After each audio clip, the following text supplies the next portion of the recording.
Welcome to NTD Newsroom. I'm Kevin Hogan.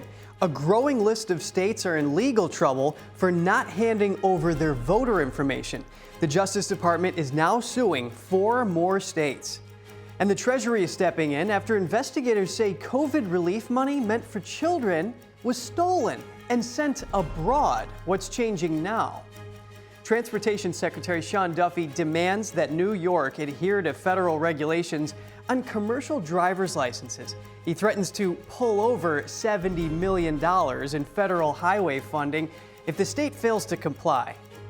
Homeland Security Secretary Kristi Noem provides updates on the Trump administration's border security efforts. Hear her keynote speech at a border security symposium. 2 lawsuits targeting Wisconsin's congressional map advance today.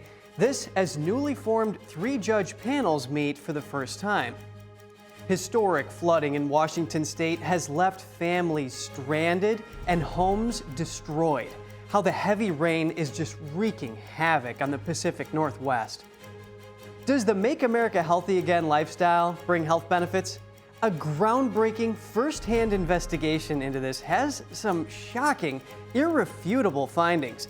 We hear from the man who tried it.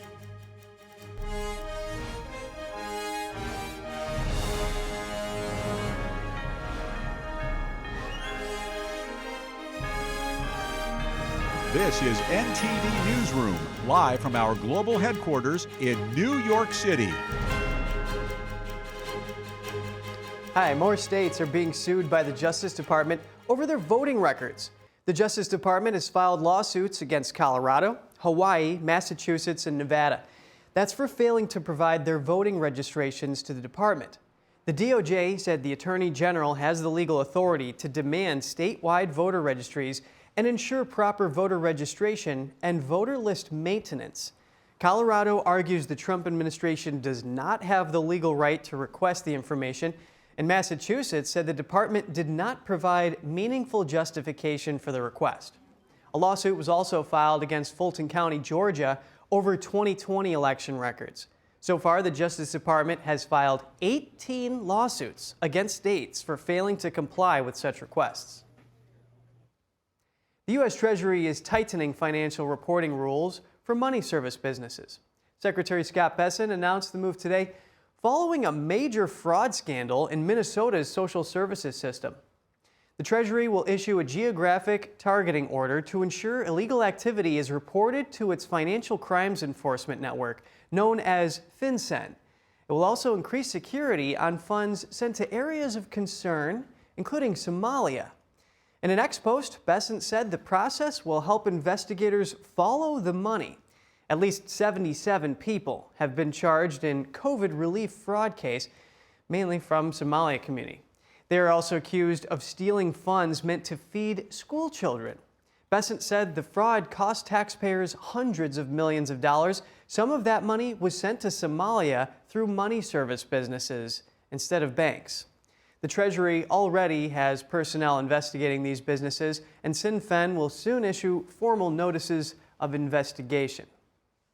Transportation Secretary Sean Duffy spoke to reporters today to demand that New York State comply with federal regulations on commercial driver's licenses.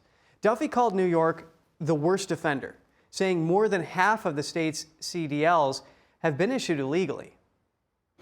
53% of New York's non-domiciled CDLs were issued unlawfully or illegally. Now, what New York does is, if an applicant comes in and they have a work authorization for 30 days, 60 days, 1 year, New York automatically issues them an 8-year commercial driver's license. That's contrary to the law. That's one offense.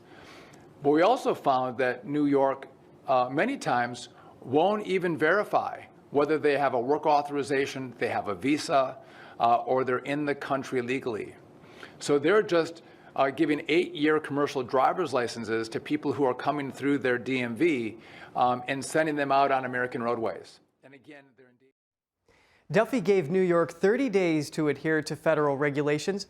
If the state fails to comply, the Transportation Secretary threatened to pull more than $70 million in federal highway funding. Administrator of Motor Carriers Derek Bars said New York has 32,000 active non-domiciled CDLs.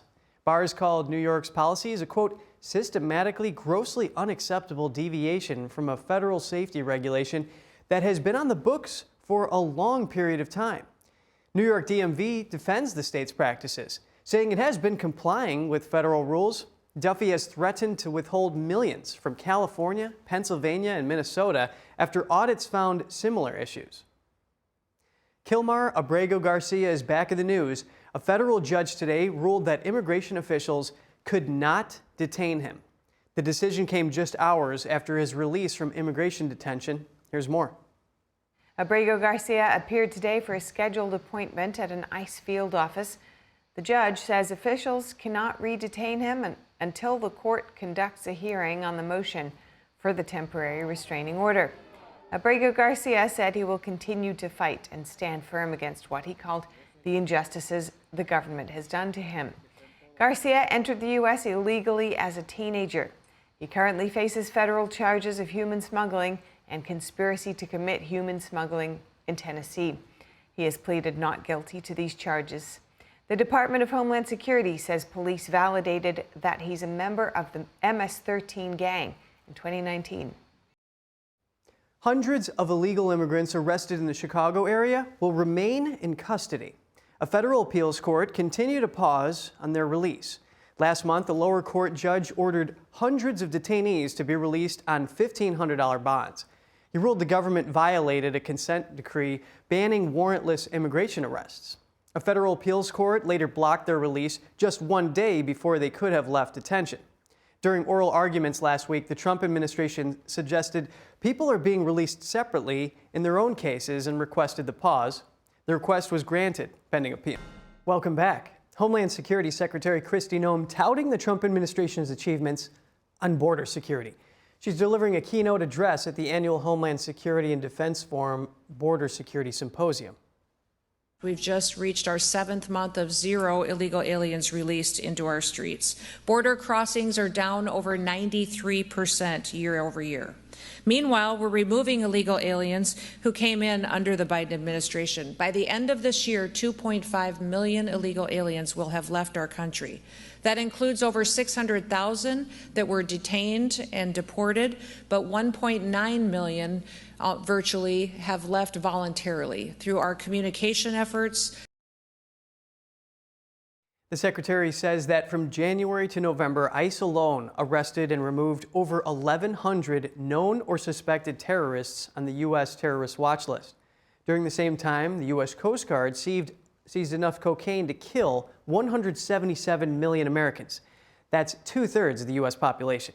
She also says fentanyl traffic at the southern border is down 56%. Noem promises to keep America safe and thanks DHS personnel and border agents for making that happen. And federal prosecutors have charged the executive director of Black Lives Matter Oklahoma City with wire fraud and money laundering. FBI Director Kash Patel wrote on X that Tashella Dickerson allegedly used her position to steal donor money and enrich herself. Here's more. Dickerson is accused of diverting more than $3 million in returned bail checks into her personal bank accounts between 2020 and 2025.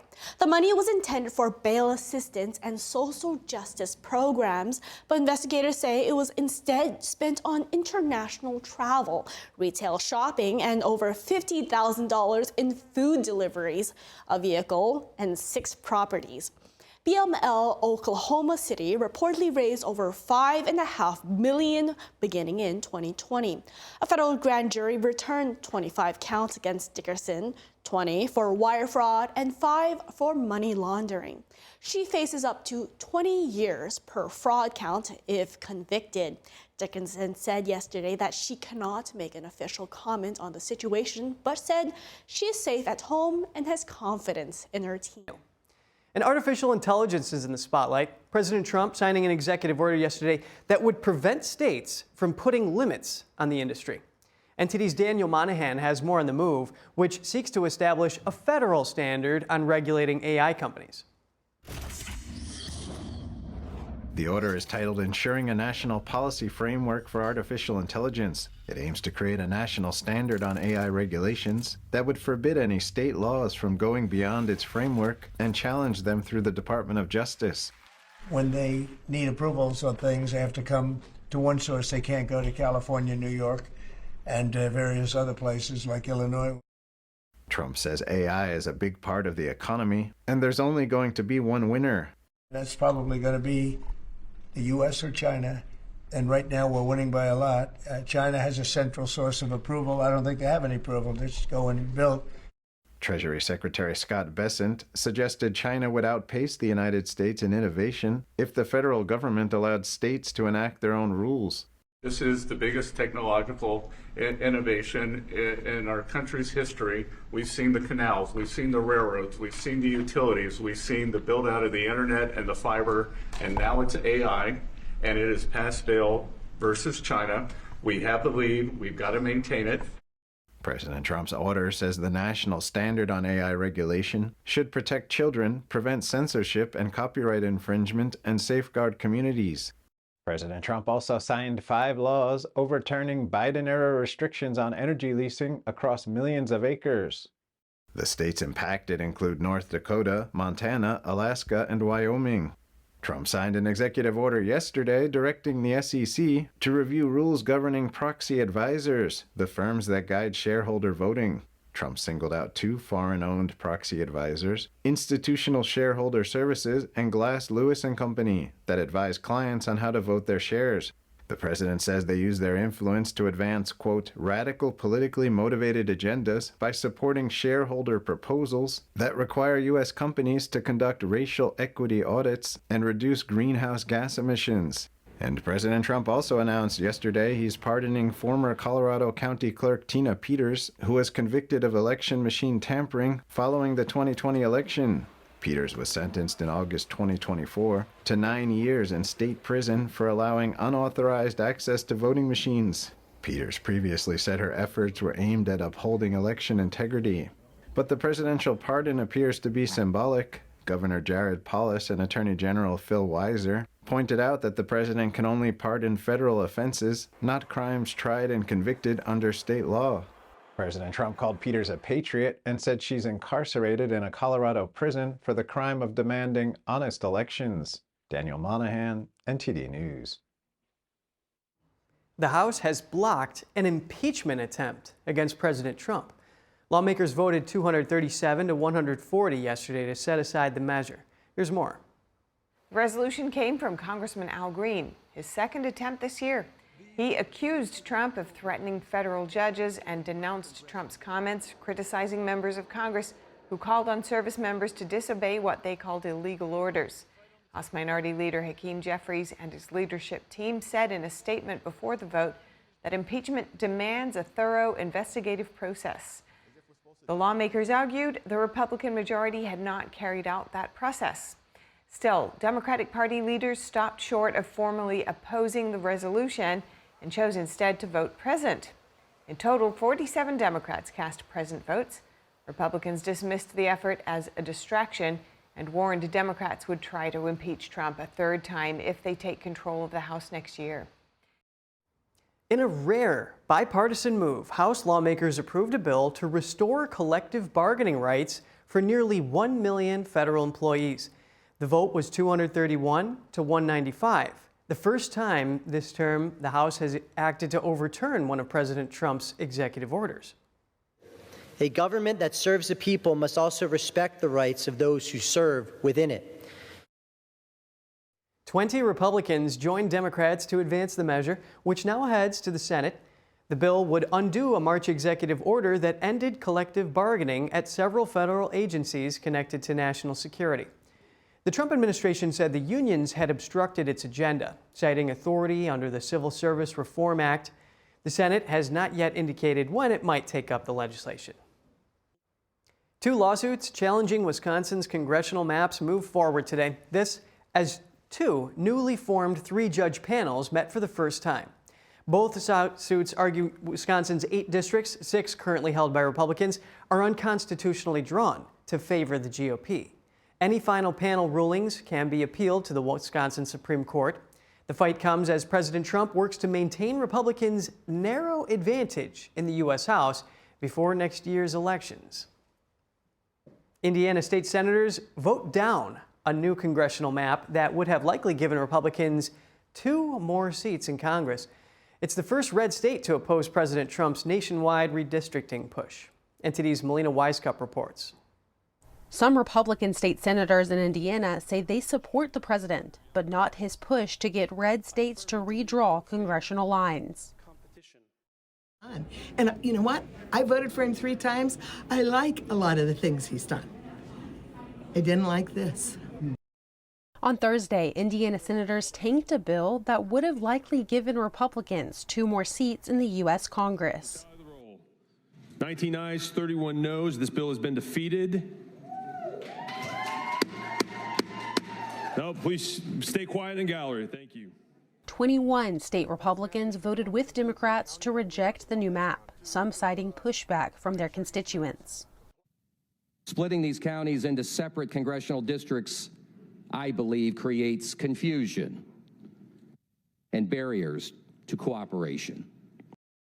While those who supported the GOP-favored congressional map honed in on what they described as an unfair playing field nationwide. Look how they drew those maps. They want you to play by a different set of rules than what they're willing to play by. And we're getting diluted by the Democrats and what they're doing in these other states. Following the vote, the president and state governor reacted with disappointment, warning those who voted no that they'll face tough primaries. I'm sure that whenever his primary is, it's I think in 2 years, but I'm sure he'll go down. He'll go down. I'll certainly support anybody that wants to go against him. I won Indiana all 3 times by a landslide, and I wasn't working on it very hard. Would have been nice. I think we would. Governor Braun wrote on X, "Decisions like this carry political consequences. I'll be working with the president to challenge these people who do not represent the best interests of Hoosiers." Indiana is the first red state to reject President Trump's redistricting push. Despite the loss, U.S. House Speaker Mike Johnson is confident Republicans will keep the majority. Whatever the maps are that are presented by every state, I have to win those, and we will. So I guess that's a disappointing outcome in Indiana. But Missouri, North Carolina, and Texas have already secured GOP-favored maps, and several other states are working through the process. Reporting from Washington, D.C., Melina Weiskup, NTD News. President Trump is taking aim at ESG, or environmental, social, and governance agendas. He signed an executive order to review foreign proxy advisors. He says these advisors hold big sway over American corporations and even Americans' retirement accounts. Trump has determined the advisors are acting on radical ideas and are politically motivated and are not solely concerned with maximizing investor returns, which he said should be the top priority. One of the firms responded to the order, telling media they work for institutional investors independently. Let's look at the impacts of this with Diana Furchtgott-Roth, Director of the Center for Energy, Climate, and Environment at the Heritage Foundation. Thank you for your time, Diana. This is what we're talking about, Institutional Shareholder Services Incorporated and Glass Lewis & Company, LLC. What do they do? And are they affecting Americans' financial bottom line positively or negatively? What they do is they collect proxy votes and they advise shareholders on how to vote. So those of our listeners who have shares might find that they get something in the mail from, which is a question on how they want to vote on a particular matter affecting the company. And what Glass Lewis and ISS do is make recommendations. The problem is that sometimes their recommendations are not aligned with the best interests of the company.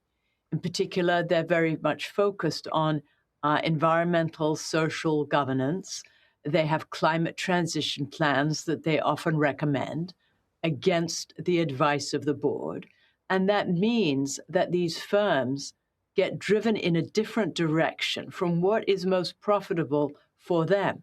And that's against the interests of the shareholders, because shareholders want profitable firms. They don't want firms that lose money. Understood. Now, what good can come from these reviews that the Securities and Exchange Commission is now ordered to carry out, including rules, regulations, guidance, bulletins, memos? Well, it's the Securities and Exchange Commission, the Federal Trade Commission, and the Labor Department. So all three can decide that other proxy advisory firms should be allowed in. I have always been puzzled why this market was just allocated to ISS and Glass Lewis. There should be a number of other companies that are approved to collect these proxy votes.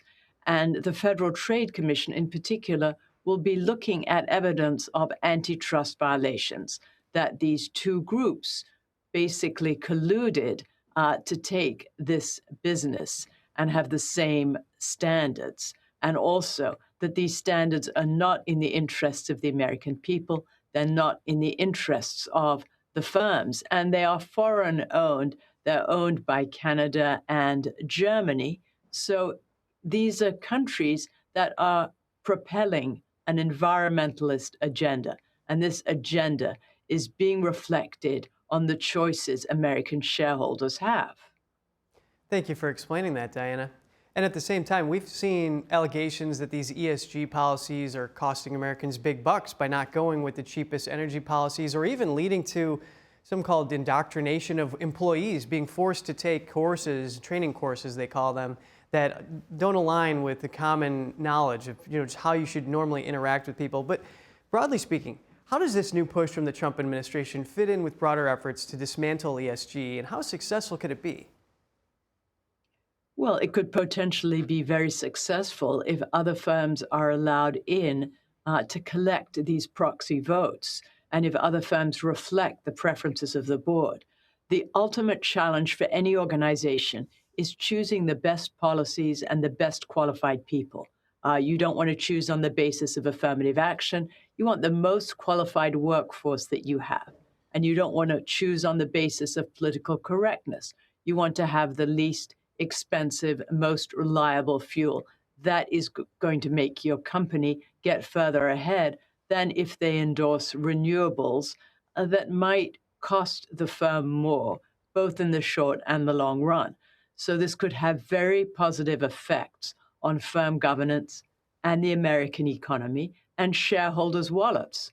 Those of our listeners who own shares know that they want them to grow as fast as possible. That means the most qualified people, the least expensive sources of energy, and the best policies.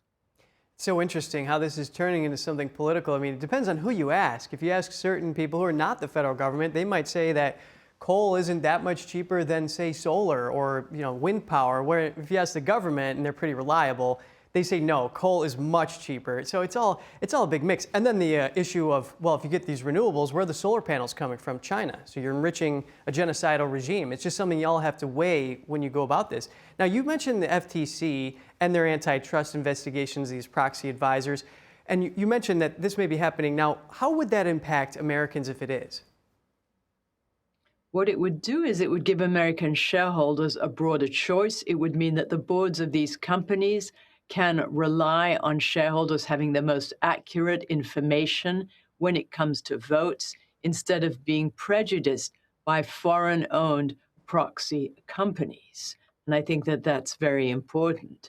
And in terms of renewables, we know that they're weakening the electricity grid and driving up prices, because in terms of high electricity prices, 9 out of the top 10 states in electricity prices require renewables. 9 out of the bottom 10 states in electricity prices do not require renewables, and it's a difference of 3 to 1, about 11 cents an hour in Utah, about 32 cents an hour in California.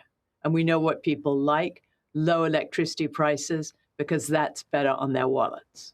It's so important to pay attention to what you're saying, and we know that Americans do not like foreigners interfering with their elections, their 401ks, their corporations. That's why this is big news here. Now, have we seen any of these racial equity audits or a significant reduction in greenhouse gas emissions from large American corporations or investment firms that may be tied to these proxy advisors? I think it's very clear that when proxy advisors have ESG themes and climate transition themes that they're trying to push, then that prejudices them against using America's oil and natural gas because they're biased against those sources of energy. But Americans want low electricity prices, not high electricity prices, and many communities are turning down what they see as ugly wind turbines and ugly solar panels. 70% of wind turbines, solar panels, and batteries are made in China, and China subsidizes these to undercut American and European producers. So we don't want proxy advisory firms that are lobbying essentially on behalf of China. Very, very important to note and interesting that you bring that up. And if they're avoiding American energy, and if it's oil, it might be Iranian oil that's being produced in order to fill the gap, which may not be environmentally created, and it may just be fueling a state sponsor of terrorism. So that's pretty clear that that's not in the American interest. Now, when you look at the Trump administration, how is it going about uprooting and exposing all these things? Is it using the correct legal avenues, and is it doing enough? President Trump is asking three agencies, the Securities and Exchange Commission that deals with stocks, the Labor Department that deals with pension funds, and the Federal Trade Commission that deals with collusion, to look at this. And each of these agencies is going to take a look and see what they come up with and see what their conclusion is. I have always found it puzzling that it is just these two entities, Glass Lewis and ISS, that are so prevalent, that have the advantage in collecting these proxy votes when they are so biased in terms of environmentalism and DEI, diversity, equity, and inclusion. Because what we need is the lowest cost energy, and we need the most qualified people, no matter what their race or color. It is fascinating to think about the complexities of the big picture here. Thank you for that insight. I mean, how an American's take-home pay and their actual bottom line can be affected by someone who doesn't vote in this country, who's not even within the American jurisdiction at all. Diana Furchtgott-Roth, we appreciate you. Thank you very much, Kevin. Washington State is under a state of emergency today. Torrential rain has pushed rivers over their banks, leaving residents trapped in floodwaters. Tens of thousands could face evacuation orders. Here's more on the heavy rain that is devastating parts of the Pacific Northwest. Officials are advising about 100,000 people to evacuate certain areas of Washington State. An atmospheric river is causing heavy rainfall, flooding, and mudslides. The situation is extremely serious. The next few days are going to be very critical. The governor says he declared a state of emergency since some rivers could reach historic levels. Video shows water rescues in multiple areas. I found myself stuck on a little piece of land out there with my 4 cats. And had to wade through water up to my chest in order to get to dry land. It was very cold and very swift. In south central Washington, shelters are caring for some rescuees. So what we're doing right now is we're providing obviously shelter beds, meals, dry clothes, a place for their pets. Officials say at least 2 major mudslides have blocked parts of I-90. This Seattle area gas station is damaged. A lot of sand. And in northwest Washington, sandbag volunteers are shoring up an old dike system along the Skagit River. At a time like this, it's all hands on deck. Forecasters say dangers will continue into Friday. The impact on Washingtonians is significant now, and it's going to be significant in the coming days, and that is an understatement. Heavy rain has caused severe flooding in the Pacific Northwest. To put it in perspective, think of the average ceiling in a house. The water in Sumas, Washington, near Vancouver, rose higher than that in some areas. Today, the rain is letting up in the region, but some rivers are still rising. Here are the details. The situation is potentially catastrophic. Forecasters warn historic floods in Washington state could be deadly if people don't stick to evacuation orders. They say rivers have continued to rise, flooding homes and businesses.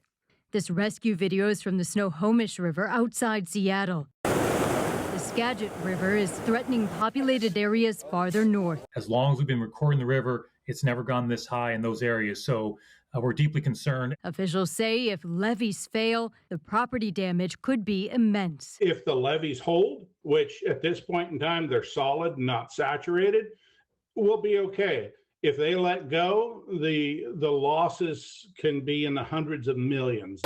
Meanwhile, south of Seattle, it probably won't help much, but every little bit. This man says he helped evacuate an RV park when the Cowlitz River rose. There was no water, and the second trip he stepped into the water, and then I come down in there and we loaded him out and got him out of there. In other places across the state, it's a dangerous situation. More communities are grappling with high water. It's sad to see that people's homes are filled with water and potentially have to move out and start again. Officials hope various flood control efforts keep up and keep people safe. Folks are scared right now, and there's good reason to be scared because, these rivers, we do multiple swiftwater rescues a year that can be very dangerous.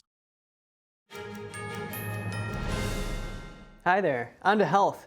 The Make America Healthy Again movement, inspired by RFK Jr., is all about reducing inflation, cutting out the processed food, and getting moving. But does it work? We have one striking example that it surely does. A man with deep knowledge of this movement wholeheartedly gave it a shot. He lost 65 pounds, and he's here to tell us about it. Please welcome Jeff Louderback, the Epic Times. Hi, Jeff. You're the reporter and the story. You've had many conversations with Robert F. Kennedy Jr., and you knew what this MAHA method was, but you said you still weren't ready to put it into action. Then you stepped on that scale. What was going through your mind at that point, and how did you decide to go all in? Well, I started covering the RFK Jr. presidential campaign for the Epic Times from the beginning. I think that was April 2023. And much of my adult life, I'm in my mid-50s now, much of my adult life, I'd been in good shape. I'm a little over 6'4". I'd been around where I am now between 210 and 215 much of my life until about 2019. I just fell into some bad habits, and it snowballs. When you lose momentum, it can snowball. And literally, I like to say that I ballooned up to 278, and I didn't realize it. When you're tall, a lot of times you can't really tell what you weigh, or you can't really tell when you're immersed in your life and you're not focused on healthy habits. You don't really know that what you weigh, and you can't really tell how out of shape you are. I'm looking at those photos. That photo on the left, I was covering Hurricane Helene in Western North Carolina for the Epic Times, and I didn't realize it until, April 2023, and then RFK Jr. decided to leave the race August 23rd of 2024, and that's when the term MAHA was built. It wasn't until I shifted to the MAHA, covering the MAHA movement. It was around probably early May, I stepped on the scale. I lived down here in Southern Ohio at a local gym, stepped on the scale, and it said 278. And I was like, wow, I just had never weighed that much in my life. I knew I wasn't in great shape. I knew I was in bad habits and wasn't doing what I should. I knew what I should be doing, but wasn't doing it. And then, of course, when you're traveling around the country covering RFK Jr., you hear about sourcing foods, knowing where your foods come from, and chemicals in foods. And of course, RFK Jr. himself, the guy's 71 years old, and he's in better physical shape than most people in their 20s and 30s. So I wasn't living the lifestyle, but it kicked in May, and I wrote in the story on the Epic Times. It had a lot to do with my faith, because I'm a Christ follower, and I've really renewed my faith over the last year. And part of being a Christ follower is taking care of the body God's given you. And I wasn't doing that. And across the board with my faith and my MAHA passion, it caused me to take action. So, well, I mean, Jeff, you look different. Really, we've spoken many times. You've done a lot of great political reporting, I'm sure other reports. This one is a really great, deep investigative piece that you've put together here. Now, overall, was it hard to adopt the Maha lifestyle? And if so, was there one specific part that was the hardest? Well, another thing I wrote is we live in a society where there's all sorts of quick fixes, like you have Ozempic and the other weight loss drugs. You have all these pills that promise you take this pill, you don't have to change your lifestyle, you're going to get shredded and lose weight. But there's no such thing. The bottom line is what the Maha movement, part of it is all about: whole foods, herbs, knowing where your food comes from, knowing how it's raised, locally sourcing foods instead of getting them from the grocery store, because I'm a journalist. I can't pronounce or spell half the ingredients in most foods on the grocery store shelves. And it's changing a mindset. I also, in that article, used I'm a sports fan, as you can see in the background. You know, like in Major League Baseball, when the Red Sox are on a losing streak, they can't stop it until they win one game. And then you can't start building momentum until you get a second or third win in a row, and then you have a streak going. That's really applies to wellness, because you're not going to lose the weight overnight. I say to give yourself a season, which is 3 months. Start incorporating those habits, whole foods and herbs, fully eliminating processed foods. That's what I did. And if you don't feel you can do that, at least dramatically reduce it. Minimize sugar. And of course, exercise is part of that. But I did it mostly I'm back to high intensity interval training exercises and more weight training. But from May to November, when I lost the 65 pounds and now I'm maintaining it, the 210 to 215 weight range, it was all about eliminating the whole foods and herbs. I mean, focusing on whole foods and herbs, eliminating processed foods, and knowing where my food comes from, and doing a lot of walking and hiking. That photo on the right there was taken at a nature preserve down here in Southern Ohio. That's important. So you can't out-train a bad diet, but you can, if you focus on pro-Maha principles, you can get to where you want to be. That's awesome. Well, I mean, that's about 10 pounds a month or just over that. I mean, congratulations. So what advice do you have for people that are considering a change in diet? Well, I don't like the word diet. That implies something short-term. It's a lifestyle. It's something sustainable. A diet isn't sustainable, but a lifestyle is long-term sustainable. And it's understanding that, again, and you could do it. I live down here in Amish country in Southern Ohio in the Appalachian foothills. I had lived in cities and suburbs all my life until 2 years ago. And I'm growing microgreens. I'm learning how to use the tower garden and grow herbs myself. But what I don't grow, I source it down here from local farmers, whether it's meat, eggs, produce, herbs. So it's understanding not only where you get what you eat, but where you get it from. And because it's important, you can even get produce in the grocery store and meat in the grocery store, but it's not healthy for you because of chemicals in it. So it's understanding the local sourcing. That's pretty much what I like to say, to focus on that. Growing it yourself. I mean, what's more local than that? Now, okay, 2 questions. One, just briefly, do you do the microgreens in the trays or do you do them in the jars? And then also, you mentioned your faith, herbs, and knowing your food and intermittent fasting. Tell us about this holistic approach and how it all works together. As far as the microgreens, I got to restart that this winter because I harvested microgreens. It was about 2 months ago, the last of my microgreens, and I haven't restarted it, but that's for the winter. I'm doing that and restarting my tower garden where I could grow vegetables and herbs inside, because down here it's supposed to be 1 degree on Sunday down here, so obviously not conducive for outdoor growing. As far as the faith, it all goes hand in hand. I think faith and sustainable living go hand in hand. God has given us all we need to heal ourselves and to have what we need. So there's plenty of farmers now. I'm actually, I took a break to do this interview. I'm finishing a story on regenerative farmers' reaction to the news a couple days ago that the USDA is allocating $700 million for regenerative farming. So it's knowing how your food is raised, where you get it from, and understanding that we have what we need to heal ourselves and to keep ourselves healthy. It's not, the answer isn't a pill. The answer isn't over-the-counter medication to heal. I firmly believe in the holistic approach and understanding what God has given us. You can only imagine that these big pharma companies that push out Ozempic and whatever else, these obesity pills, they probably don't like the MAGA movement like all that much, you can imagine. Now back to you. Of course, losing 65 pounds has many health benefits, probably much easier on the joints, better blood pressure, I'm sure. How do you feel?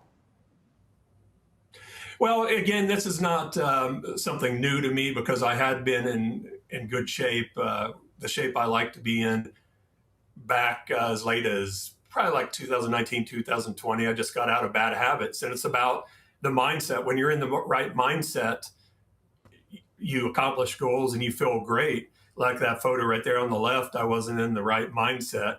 I was, when you're traveling too, as you know, being in the media, when you're on the road, I was on the road all 28 states covering RFK Jr. And right there was Hurricane Helene, Western North Carolina. When you're on deadline, it's easy to stop at a fast food place and it's easy to eat poorly. And it's all about being in the right mindset. And faith has a lot to do with that because it's sustainable when you know your purpose. And I know my purpose now with my renewed faith. And then I know how good it feels good to feel good. I've written about that on social media. And because I'm in the right mindset and have the right purpose, it's sustainable.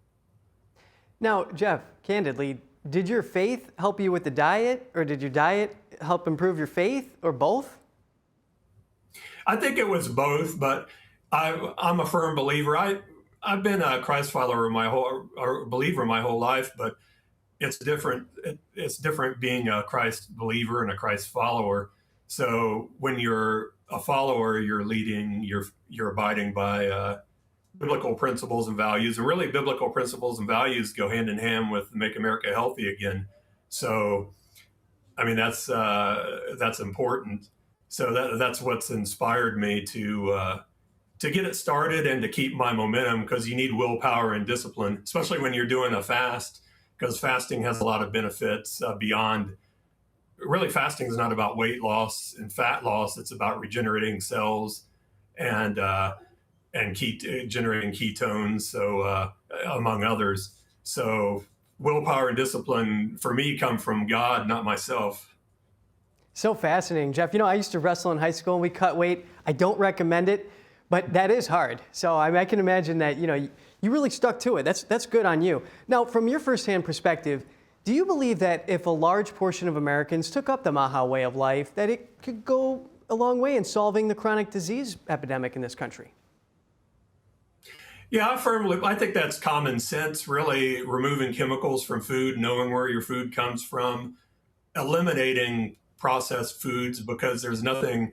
I had to laugh because I saw, I think today or yesterday, that Oreos are no longer going to have sugar in them, or there's going to be a non-sugar version.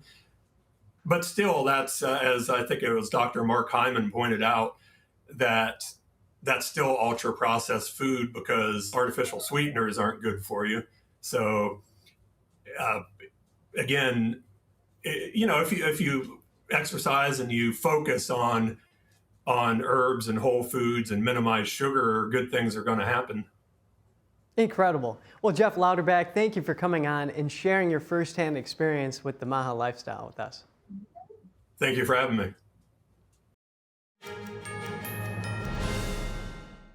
Welcome back. President Trump has helped bring peace back to Thailand and Cambodia. In a post on Truth Social, He said he had a very good conversation this morning with the prime ministers of Thailand and Cambodia. He said they have agreed to a ceasefire that starts this evening. President Trump said the leaders agreed to go back to the original peace accord made with him earlier this year. Thailand and Cambodia had reignited a decades-old territorial battle along their 500-mile land border. A new push in Congress seeks to remove Chinese-made technology from America's most sensitive systems. A top House Democrat is proposing a bill to phase out Chinese LiDAR sensors, laser-based eyes used in self-driving cars and port equipment, over fears they could be remotely disabled during a conflict. The bill would ban new purchases of Chinese LiDAR after 3 years and give critical infrastructure up to 5 years to move away from existing gear. National security experts warn these sensors could be hacked and shut down from space in seconds, which could cripple major U.S. systems. LiDAR is also becoming key to autonomous military vehicles, and the Pentagon has already marked China's largest automotive LiDAR producer as being tied to the Chinese military. The company challenged the decision in court, but was unsuccessful. Mexico approved tariff hikes up to 50% on imports from China and several other Asian countries starting in 2026. It says the aim is to protect local industry and jobs. Mexico's president explained the measure. It is not against China. It is not aimed at China. That is very important. It is for countries with which we do not have a trade agreement. The bill raised or imposed new duties on autos, auto parts, textiles, clothing, plastics, steel, and other goods. Most products face tariffs of up to 35%. President Claudia Sheinbaum said the measures form part of the Mexico plan to increase domestic production. She added that talks with China and South Korea led to a softer final proposal than the original one. Some analysts said the move may also be aimed at appeasing the U.S., with a review of the United States-Mexico-Canada agreement coming up. President Trump says the U.S. might attend a Ukraine summit in Europe tomorrow if there's going to be real results. The U.S. doesn't want to meet just for the sake of having a meeting. NTD's international correspondent, Arian Pastar, has more. We'll be attending the meeting on Saturday in Europe if we think there's a good chance, and we don't want to waste a lot of time. We think it's negative. We want it to get settled. President Trump on Thursday afternoon saying the U.S. might attend a meeting with European partners on Saturday. Just shortly before his statement, the White House said Trump is tired of meeting just for the sake of having a meeting. The Trump administration now wants to see real progress in the peace process. But the president does acknowledge that settling the conflict is not a simple matter.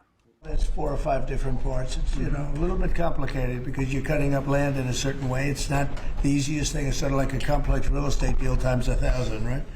Ukrainian President Volodymyr Zelensky saying the issue of territory remains a major sticking point in the peace process. On Wednesday, Ukraine presented the U.S. with a revised 20-point framework to end the war. Zelensky says the U.S. is offering to create a free economic zone in the Ukraine-controlled parts of the eastern Donbass. Russia is calling it a demilitarized zone. But Zelensky added Ukraine may not accept this proposal because it's not a fair compromise. He further stated that Ukrainians should get a vote in a referendum on any potential concessions of territory. Meanwhile, the fighting in Ukraine continues. Zelensky published this footage on Friday, saying Russia attacked the Odessa region, including its infrastructure. Zelensky says today's Russian strike, like many others before it, had no and could have no military purpose whatsoever. A civilian vessel in the port of Kramatorsk was damaged. The Ukrainian president also posted a video of himself on Friday, addressing troops fighting in Kupiansk in the Kharkiv region. Today, it is critically important to achieve results on the battlefield so that Ukraine can achieve results in diplomacy. And the European Union is expected to indefinitely freeze Russia's assets held in Europe. That's at least until the fighting ends and Russia compensates Ukraine for the heavy damage. The prime ministers of Hungary and Slovakia opposed the idea. Both of them also oppose more military funding for Ukraine. Providing tens of billions of euros for military spending is prolonging the war, not to mention the fact that the use of frozen Russian assets could directly jeopardize U.S. peace efforts. Most EU members want to keep Ukraine financed and fighting, as they see Russia's invasion as a threat to its own security. Arian Pastar, NTD News. In the latest development, the European Union indefinitely freezes Russia's assets in the region so that billions of euros could be used to support Ukraine. And joining us now is Lieutenant Colonel Darren Gaub, geopolitical strategist, former Black Hawk helicopter pilot, and battalion commander of the U.S. Army. Colonel, thanks for joining us. As we just heard, the European Union is freezing these assets, and the move is to stop Hungary and Slovakia from preventing these billions of euros from being used to support Ukraine. So what impact could this have on negotiations to end the war? Yeah, hey, Kevin, there's so much going on in these negotiations when it comes to what people are willing to give up. And of course, these frozen funds are part of the equation because Russia wants to have them back as they could fuel their war economy or even potentially a rebuild. But unfortunately, European nations are also continuing to buy Russian oil and other sources of energy. So they're continuing to fuel that same war economy in Russia itself. I don't think the freezing of these assets by European nations is going to be one of the things that turns the tide in any direction. What it will do a little bit, though, is continue to poke at Vladimir Putin more, and might even provoke him to keep the war going a little bit longer, even if he intended to shorten it up anytime soon in the first place. So this is just one of those things that it seems a little bit more like theater than it does an effective move to actually end this conflict.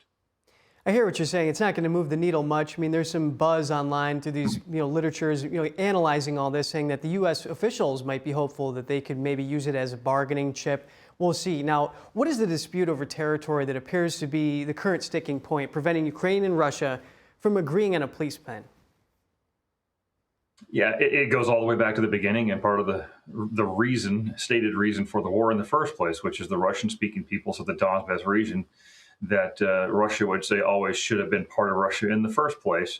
And so ultimately what Putin is looking at is his nation has expended a lot of blood and treasure in order to achieve the strategic goals of taking back the Donbas region or bringing it into the Russian fold in total. And of course, Ukraine wants to prevent that. That's the land issue. And it could come down to ultimately one or the other deciding that they're clearly going to lose this war in the first place. And Russia, frankly, is mostly winning. And that's what they want for everything they've invested into Ukraine, whether we like it or not. That's the goal. But Ukraine doesn't want to give up that land, partly because of how valuable it is, of course. But they don't want to be seen as capitulating to Russia and letting Putin win. So regardless of all the different maneuvers going on around, the occupation and control of this physical land is going to be the biggest sticking point and always has been. And I anticipate until this thing is in the very end stages of diplomacy, that you're not going to see that one solved until the very last second. And we know that Russia considers the Donbass theirs. Some claim that the Ukrainians vehemently oppose. And also, we've seen these Russian-backed separatists in fighting conflicts in that region now this whole time. And even as of December 9th, the Atlantic Council reports that there were $200 billion in frozen Russian assets already. So if that hadn't caused an effect, then you can only imagine what this new freeze may do in either case. Now, how would the U.S. proposed free economic zone work in practice? Yeah, that one's difficult to see right now. And there's a lot of different ways to do it, but ultimately what we would almost be trying to say is this is ultimately a demilitarized zone where nobody dominates it from either Russia or Ukraine. The people who live there can trade freely with, frankly, either one of those two nations as they see fit, and or external nations, whether they be European, Asian, or wherever else. And so that's going to be one of those that the finer points are going to be debated for a long time if it becomes something that's actually on the table and worth exploring. Again, it's one of those cases that it's a leverage point, but it is not the point by itself, and it's not going to be the deciding factor. And unfortunately, of course, with Donbass, if you know what it looks like today after all this conflict, it could take a decade or more for it to become a productive area, regardless of who owns it and controls it anyway. So you wouldn't see the results for some time. Colonel, thanks for laying all that out. And there's sentiment among Europeans that if they don't help Ukraine win this war, it could cost them much, much more money later on down the road. Maybe some Americans feel that way, maybe not as many. Now, everyone in the world is hoping for peace, of course, under certain conditions based on who you ask. But now, what are the potential pitfalls of this proposed compromise? How could it go wrong? Well, I think history teaches us the best lessons when it comes to compromising in ways that could end a conflict in hopes that you don't basically set the stage for the next one. So you look at the end of World War I and what caused World War II ultimately to start was the result of World War I. And this is going to be overly simplified in some ways, but it's the punishment of Germany. It's the economic reparations work. It is the ceding of and control of land. It's the bad blood that stays between nation states. And if we recreate any of that in a form that is just as bad as what we learned after World War I, then all you're doing is delaying another war over the same problems into the future. And so there are Ukrainians who, if you give up land, will always look at that land as Ukrainian, and someday in the future may say, okay, now we're going to go take it back. If you punish Russia excessively economically, then Putin may have no reason to stop the war and just keep going and take as much as he possibly can for his own gain. These are the things we have to be cautious of, is don't start the next war by ending this one badly. Colonel Gaub, I follow exactly what you're saying, and some Europeans think that, well, if you can just bundle up all these frozen Russian assets, maybe give it to Ukraine as a loan, help them rebuild, maybe that can help. I mean, even with the frozen assets, Putin certainly has no problem paying his soldiers at the moment. Now, next, President Trump said he's just sick of meetings with both sides and wants action. Do you think we'll see an agreement reached soon? Hope for that is always there, and each one of these meetings could lead to that. If you're using history as your tool to learn from, these kinds of things take time. I look to the Cold War arms race and the meetings between Reagan and Gorbachev and others. These things often take multiple iterations of meetings to get to the point where there is actually a conclusion. I understand Trump's frustration when it comes to going to a meeting and walking away with the exact same problem you had before you went there. So that is by itself even another tactic to work on trying to get to a formal conclusion. Do I expect to see something now? Unfortunately, no. I don't think you're going to see it right now, but hope against hope that we do. Understood, Colonel. And the winter is just over a week away. How would that complicate things given the cold temperatures and the gridlock that could set in?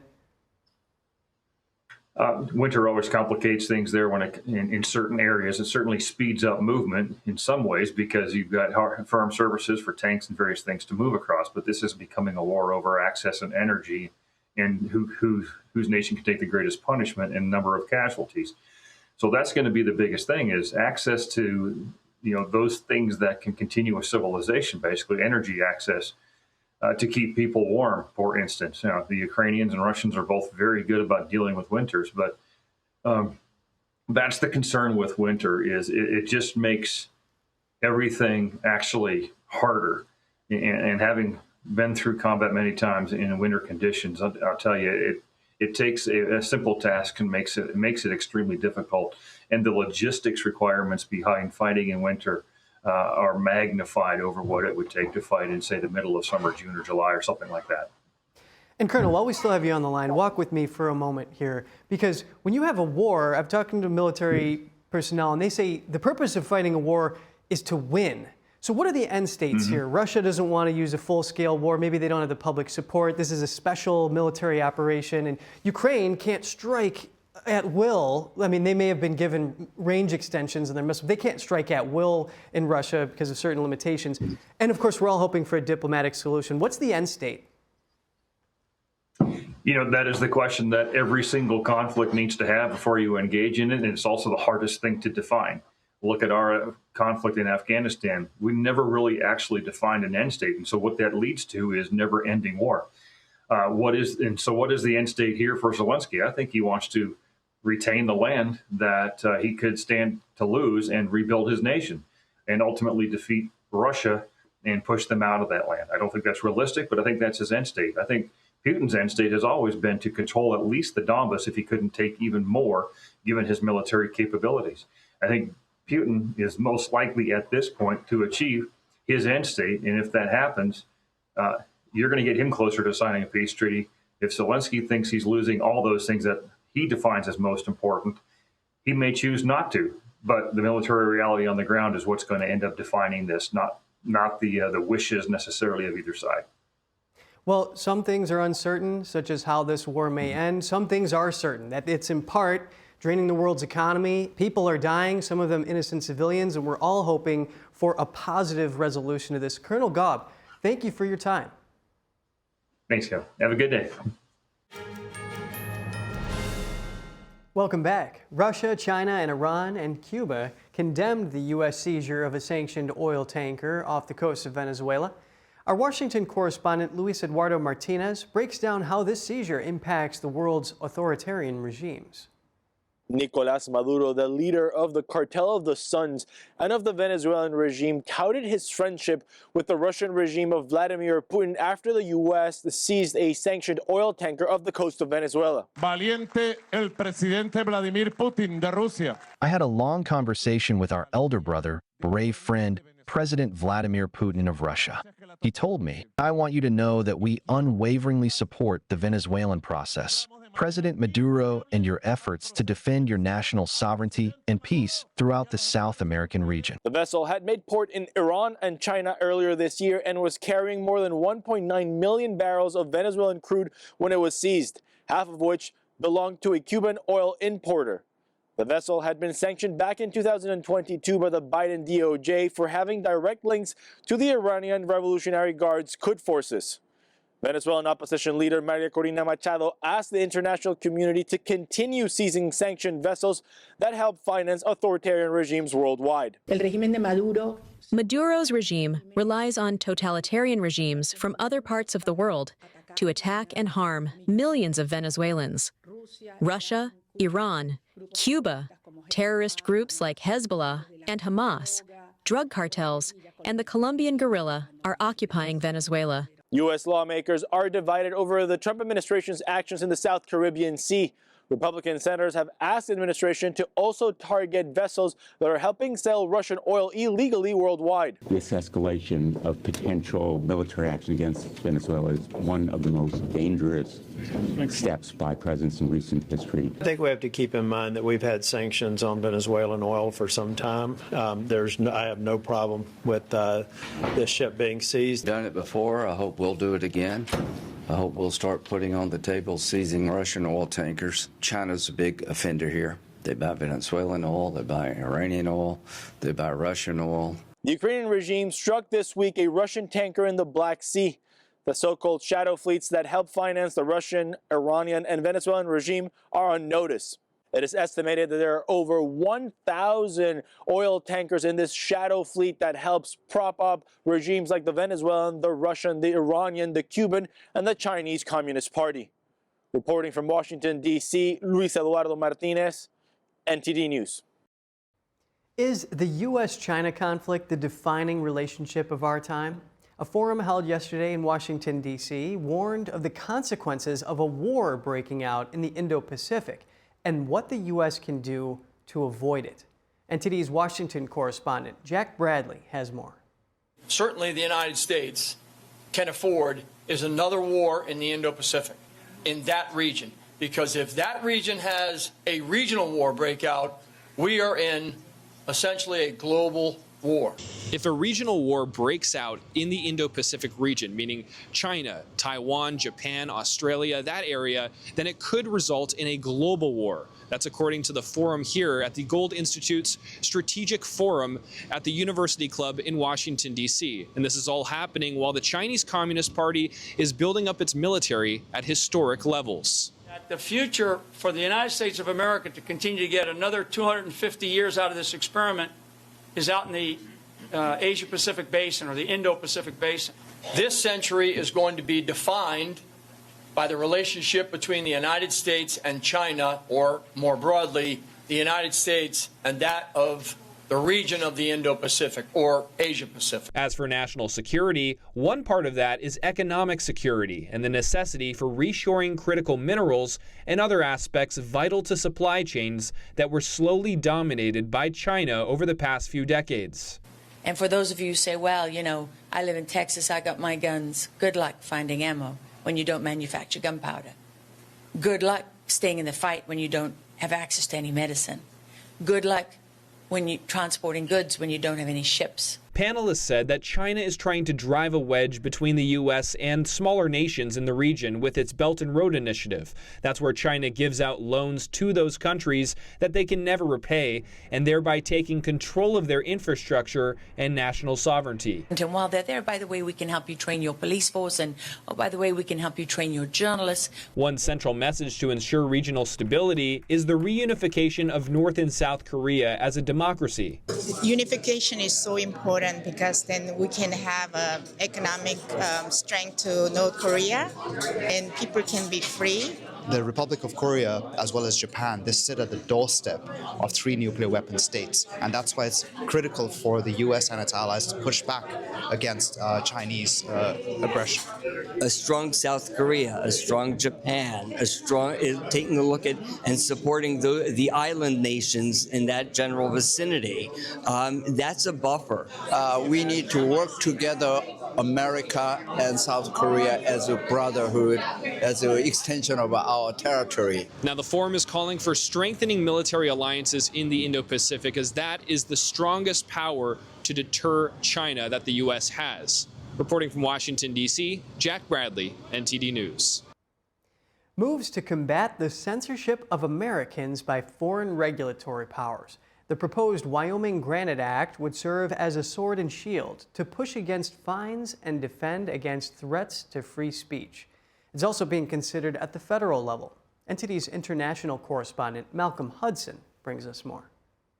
American tech companies are facing the threat of either censorship or fines from foreign nations. But there are moves to combat these impositions. Elon Musk's X was recently fined $140 million by the European Union under the EU's digital rules, while Reddit is suing Australia over the country's new social media ban for children. Preston Byrne, managing director at law firm Byrne & Storm PC, says these foreign regulations are an intrusion on American First Amendment protected speech. And they're deciding that Americans doing things which are perfectly lawful in the United States are now illegal in the European Union or the United Kingdom or Australia or various other places. So this is a coordinated effort by countries that aren't the United States to intrude on the sovereign territory of the United States and the rights of U.S. citizens. Byrne said foreign regulatory bodies will seek to invoke sovereign immunity under U.S. law to defend themselves from lawsuits by U.S. firms, which makes it harder for the American firms to counter the fines or demands for censorship. What could change this is the proposed Granite Act. Byrne said the act would be an effective sword and shield. The shield essentially confirms the First Amendment right of US citizens against foreign powers, while the sword is much more aggressive. It penalizes any threat, attempt, any message to an American in an attempt to intimidate them from the free exercise of their constitutional rights under threat of a foreign penalty. It creates absolutely massive punitive damages. The Granite Act is currently making headway in Wyoming. It would allow US firms to hit back with lawsuits 3 times the quantity of any threatened fine, which in some cases could reach tens of billions of dollars. US Undersecretary of State Sarah Rogers earlier this month told GB News a federal-level Granite Act is also being considered. Byrne said the first priority is protecting American free speech, but a consequence is it could delegitimize the foreign censorship project. At the moment, the Europeans have said, well, Americans, we want to conscript you. We want to deputize you to be our censors. So from our perspective, protecting Americans from that puts the ball back in the UK's court, and it puts the ball back in Europe's court, and it puts the ball back in Australia's court, and says, listen, if you want to be censors, you have to be censors. We're not going to be the censors for you. And this could prompt quite tough political questions. Do those nations want to openly censor their citizens, or will they allow for greater free speech? Malcolm Hudson, NTD News. Would people like to see a social media ban for teens here in the United States? NTD's Sam Wong was out in the National Mall in D.C. to hear from the people. Australia right now is imposing a social media ban for kids aged 15 and under. What are your thoughts on that? Do you think the United States should follow that as well? Ban it, 100% ban it. I think that's perfectly fine. As a college student, I'm doom scrolling a lot, so I'm only 18, but at the same time, like, there are so many times while growing up where I had access to social media or anything like that, and I feel like it's a detriment to me now. I'm fully self-aware of it, but it's still a struggle. Well, with the design of social media, I think it's designed to sort of hook you in, so whatever you interact with or catches your attention, like, they continue to target you with that same information. In support of development, I think, like, it makes sense, but of course I don't know too much about the situation, so. Definitely does need to be controlled in some respects, but I don't know, outright ban is a little bit overkill, I think. What level of regulation are we talking? I think content regulations, maybe like time limits or something like that. I think parents need to have more control. Several states in the United States have already imposed a cell phone ban in schools. Would you like to see that happen on a federal level? I don't necessarily on a federal level, but I think the states would be fine. Having a phone at school is super duper important just in case if I need to like go somewhere else. It takes like 30-40 minutes to get to and from school for me. But at the same time, having social media and access to that, I think that should be not in schools. I mean, yes, probably, but like, do we need a federal ban? Do we need a federal law for common sense of like, hey, I feel like it's on the teacher. Like, if you have your cell phone out in class, you get kicked out of class. Pretty simple. I mean, I think it definitely would be a good thing just because I remember when I was in school, phones really weren't as much of an issue, but it was sort of a rule that was like enforced without it really being a rule. Like people would get their phones taken away by teachers all the time, and I think that it definitely helps like learning to not have the distraction of phones in the classroom environment. Phones inside of classrooms does more harm than help. We've already given a lot of these students like Chromebooks and whatnot so they can do any Googling or research like through those. So I think like what some schools are doing, where like you got to like lock the phone in the bag, I kind of agree with that. Good to have you back with us. The U.S. Army hosted a drone competition in Europe this week amid efforts to enhance the capabilities of Western militaries. The event took place as unmanned aircraft play larger roles, particularly in the nearly 4-year-long war between Russia and Ukraine. NTD's Andrew Thomas has the details. The first ever drone warfighter competition took place at Grafenwehr training area in Germany, the U.S. Army's largest permanent training area overseas. Sergeant First Class Logan Parks said the event showcased how drones provide unique flexibility across the battlefield. Drones offer a unique flexibility across the battlefield to allow end users at a kind of junior level to deliver those lethal effects disconnected from force-on-force direct combat. 8 teams from the U.S. and 1 each from Spain and Italy competed. They took part in 2 events designed to test skills including identifying targets, accurately reporting them, and coordinating strikes. Parks described how drones have become a permanent feature of modern warfare. Drones aren't going away. Drones are going to continue to evolve forward and forward, regardless of a competition like this. But what this truly does for us is share with our partners, as well as internally, our strengths and weaknesses across our forces so that we can better ourselves. Spain's team won overall. The U.S. Army aims to buy at least 1 million drones in the next 2 to 3 years. Andrew Thomas, NTD News. The U.S. Mint has unveiled the designs for a special series of coins celebrating America's 250th birthday. For 1 year only, new designs will appear on the dime, quarter, and half dollar. Each circulating coin will feature the dual dates 1776 and 2026. The quarter will actually have 5 different designs available, reflecting key moments in American history. The new coins will be released next year. Australian authorities are investigating after a skydiver's parachute became entangled on a plane's tail in September. Footage showed the man dangling at 15,000 feet as he attempted to free himself. Skydiver Adrian Ferguson's reserve parachute released and immediately jerked him backward, knocking the camera operator from the plane.